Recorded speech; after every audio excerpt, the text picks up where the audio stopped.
Namaskar, hello and welcome to Sunset TV. I am Namrata Singh and you're watching Question Hour.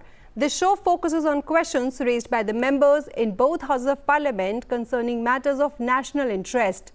In the Rajya Sabha today, members from various parties posed questions related to 15 ministries and sought responses from their respective ministers. Similarly, in the Lok Sabha, members from various parties raised questions related to 9 ministries and sought responses from the respective ministers. Now, let's take a look at some of the questions asked by the members. Lok Sabha MP Baijayant Panda asked the Minister of Power the details of the number of LED bulbs distributed by the government under the Ujala scheme so far to save electricity and the impact of the said scheme on energy savings and consumer electricity bills. ये एक energy saving scheme घोषित की गई थी कि आम आदमी का बिल इसमें कम आए और उसको प्रकाश की अच्छी व्यवस्था मिले, और ये वॉलंटरी स्कीम इस नाते से प्रचारित की गई थी थ्रू वेरियस मोड्स।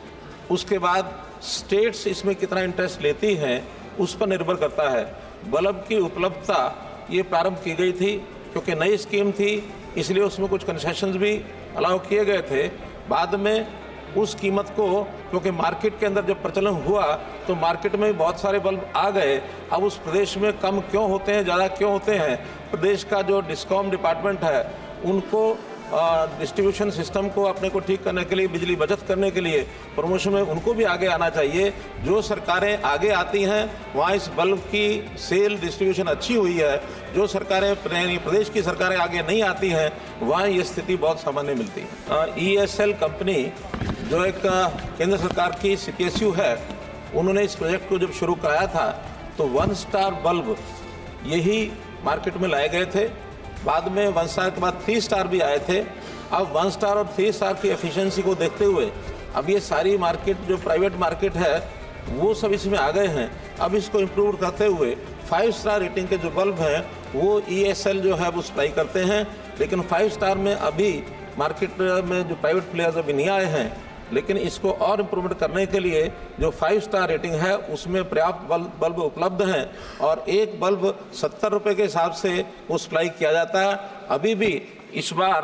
और उसमें लगभग जो बल्ब सप्लाई किए गए हैं पर ईयर के हिसाब से जो डाटा हमारे पास है उसमें 13 लाख बल्ब 22-23 के अंदर और ये सप्लाई किए गए। Rajya Sabha member Ayodhya Rami Reddy asked the Minister of Environment, Forest and Climate Change the strategy to achieve net zero carbon emissions by 2070 and the sector-specific targets set thereof, and whether the ministry is enhancing climate resilience in vulnerable ecosystems such as coral reefs and mangroves. The ministry in its reply informed the House that India announced its target to achieve net zero by 2070 at the 26th session of the United Nations Framework Convention on Climate Change, COP26, in November 2021.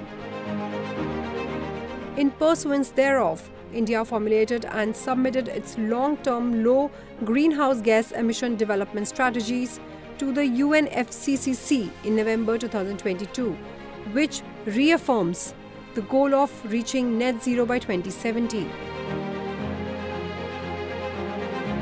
India's LEDs is based on the principles of equity and climate justice and the principle of common but differentiated responsibilities and respective capabilities. India's LEDs involves 7 key strategic transitions, namely low carbon development of electricity systems consistent with developing an integrated, efficient, inclusive low-carbon transport system, promoting adaptation in urban design, energy and material efficiency in buildings and sustainable urbanization, promoting economy-wide decoupling of growth from emissions and development of an efficient, innovative, low-emission industrial system, CO2 removal and related engineering solutions, enhancing forest and vegetation cover consistent with socio-economic and ecological considerations and economic and financial aspects of low-carbon development and long-term transition to net zero by 2070.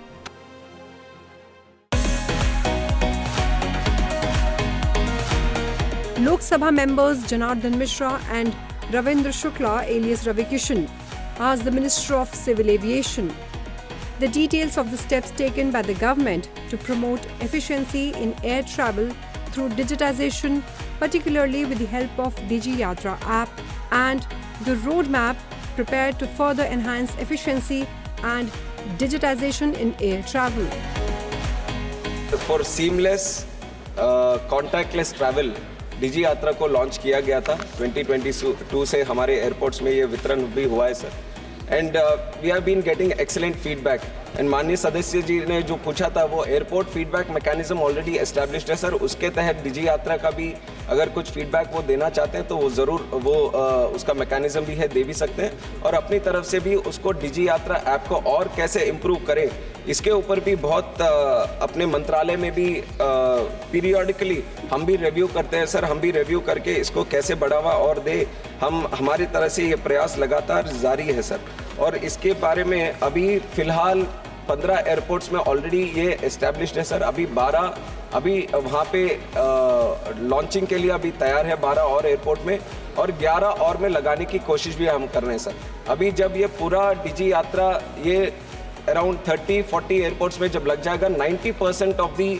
population of the country or the travelers who are using the airports can use the Digi Yatra app so that they can have contactless travel at the airport, sir. Digi Yatra, like I said, almost 15 airports we are completely using, sir. और 12 airport में अभी launching के लिए तैयार है और 11 airport में अभी अगले साल उनको भी इसमें लाने के लिए एक कोशिश जारी है, sir. Lok Sabha MP Vishnu Dayal Ram asked the Minister of Food Processing Industries whether the government proposes to give any concession and priority for setting up of mega food parks and food processing units in aspiring districts and if so, the details thereof. The ministry in its reply informed the House that a central sector umbrella scheme, Pradhan Mantri Kisan Sampada Yojana, has been implemented across the country.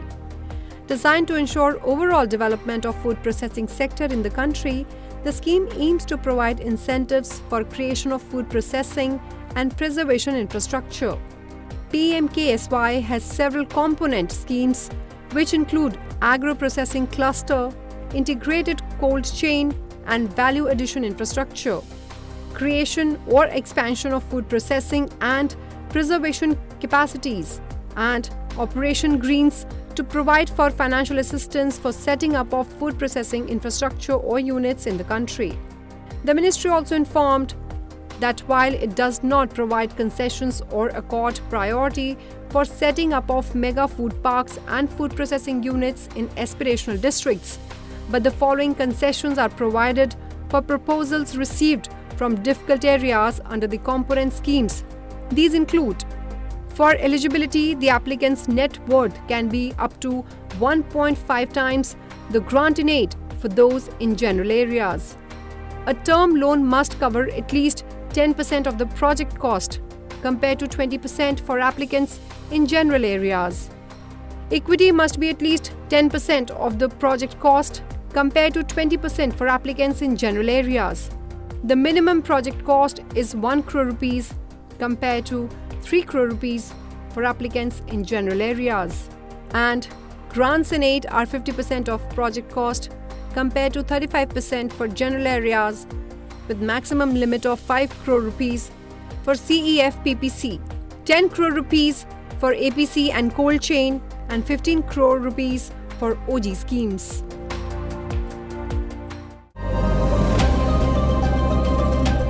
Rajya Sabha MP Kesari Dev Singh Jhala asked the Minister of Environment, Forest and Climate Change whether it is a fact that population of 4 species of wild animals, viz. Elephants, monkeys, street dogs and nilgai is increasing rapidly in the country, and whether any kind of training support is being provided to state and local administration through ministry in cases of man-animal conflict. सभापति महोदय, wild life act के अंतर्गत हम लोगों ने जो man animal conflict है उसके लिए समय समय पर एडवाइजरी जारी करी है। उस एडवाइजरी के साथ ही साथ हम लोगों ने जो कॉन्फ्लिक्ट में जिन लोगों की दुर्घटना होती है या मृत्यु होती है या अगर किसी को फसल पे नुकसान होता है उसके लिए कंपनसेशन राशि भी तय करी है। तीसरा, एडमिनिस्ट्रेशन को अलर्ट करने की दृष्टि से लोकल एडमिनिस्ट्रेशन और फॉरेस्ट ऑफिसर्स के साथ हमने joint capacity building programme, awareness programme भी शुरू किए हैं। पांचवा, इस विषय में टेक्नोलॉजी इंटरवेंशन के साथ जो पहले अलर्ट हो जाए और लोगों को जानकारी हो जाए उसके लिए भी हमने कार्रवाई शुरू करी है। किसी क्षेत्र में इस बात का खतरा होता है कि उससे किसी व्यक्तियों के जीवन की हानि हो सकती है या वो खतरनाक हो गया है, तो ये पावर जो है हमने वाइल्ड लाइफ एक्ट के अंतर्गत state chief wild life warden को प्रदान की है। समय समय पर वो इसका उपयोग करें। Rajya Sabha MP B. Parthasarathi Reddy asked the Minister of Environment, Forest and Climate Change whether government is planning to introduce any advanced technological solution to improve waste management in the country. Sir, CPCB की जो annual report है उस report के अंतर्गत जो solid waste 2020-21 तक जो generate होता था वो 116,0038 TDP होता था और उसका जो लैंडफिल और ट्रीटेड है वो CPCB की वेबसाइट के ऊपर उपलब्ध है। जहाँ तक इसके प्रबंधन का विषय है, इसके प्रबंधन का विषय लोकल बॉडीज़ के द्वारा किया जाता है। हमारे मंत्रालय के द्वारा जो समय समय पर गाइडलाइन जारी की गई है, विशेष रूप से 2016 के solid waste management rules, plastic waste management rules, biomedical waste management rules, construction and demolition waste management rules और hazardous and other waste rules और ई वेस्ट मैनेजमेंट रूल्स, वो इसके मुख्य रूप से रेगुलेटरी नॉर्म्स है जिसको इस लोकल बॉडीज़ के द्वारा कंट्रोल किया। सिंगल यूज़ प्लास्टिक जो है वो उसकी समस्या सबसे बड़ी चुनौती है। हमने उसको बैन भी किया है, लेकिन उसको नीचे उसका एग्जीक्यूशन स्टेट गवर्नमेंट के द्वारा, लेकिन सिंगल यूज़ प्लास्टिक के अतिरिक्त अन्य जो प्लास्टिक पैकेज वगैरह हैं उसके लिए हमने एक EPR प्लेटफॉर्म बनाया है और एक्सटेंडेड प्रोड्यूसर लायबिलिटी उस प्लेटफॉर्म के अंतर्गत हम लोगों ने उसको पूरी तरीके से पोर्टल के द्वारा उसकी पूरी जानकारी देने का पूरा विषय किया है।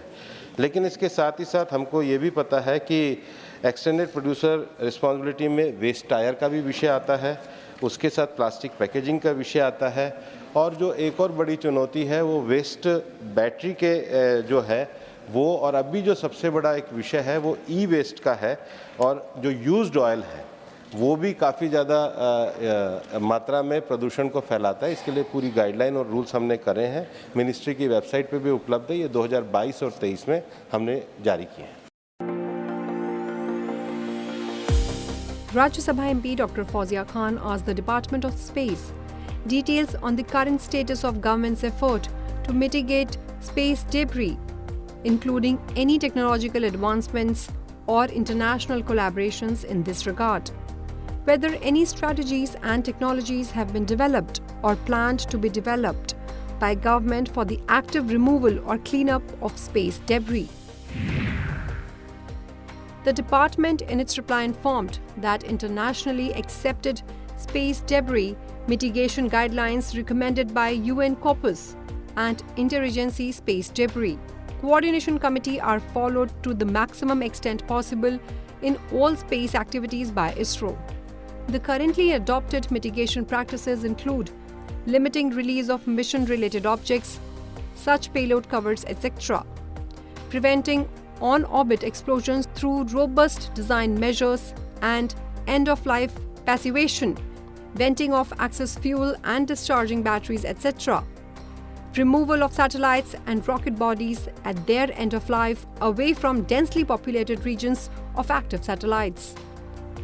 A close approach analysis is performed for all operational space assets to detect any potential collision risk in near future. To mitigate any such risks, collision avoidance maneuvers are designed and executed as and when required. The lift-off time of the launch vehicle is suitably adjusted well in advance to avoid any potential collision during ascent phase of launch vehicle missions and during the first orbital phase of satellite. Furthermore, the House was also informed that more proactive efforts are underway, including deorbiting of low Earth orbit satellites at their end of life, as well as deorbiting of PSLV upper stages after payload injection to very low altitudes so that they are naturally removed from orbits within a few years. As a notable example, in 2023, Megha-Torpik satellite was deorbited through a series of maneuvers at end of mission and was successfully made to re-enter the atmosphere with a targeted impact point over the deep Pacific Ocean on 7th March 2023. The satellite would have otherwise orbited the Earth as a debris object for more than a few hundred years. ISRO has been the member of the Interagency Space Debris Coordination Committee since 1996. It includes 13 leading space-faring agencies as its members. IADC is the most widely recognized entity on space debris-related matters and is responsible for foundational guidelines on space debris mitigation. India has made a substantial contribution in shaping subsequent revisions of these guidelines and has also been an active participant in the activities of IAA Space Debris Working Group, IAF Space Traffic Management Committee and ISO Working Group for Space Debris. India has made significant contributions to the activities of UN Corpus Long-Term Sustainability Working Group. India has reaffirmed its intent to achieve debris-free space missions by all Indian space actors, governmental and non-governmental, by 2030 at the 42nd annual meet of IADC. The House was also informed that at present, several futuristic technology developments in the area of rendezvous and docking, space robotics, on-orbit servicing, related sensor, guidance and navigational algorithm development is being pursued. These technologies will be utilized for debris removal. Well, that is all I have for you in this edition of Question Hour. Stay tuned and thanks for watching Sansad TV.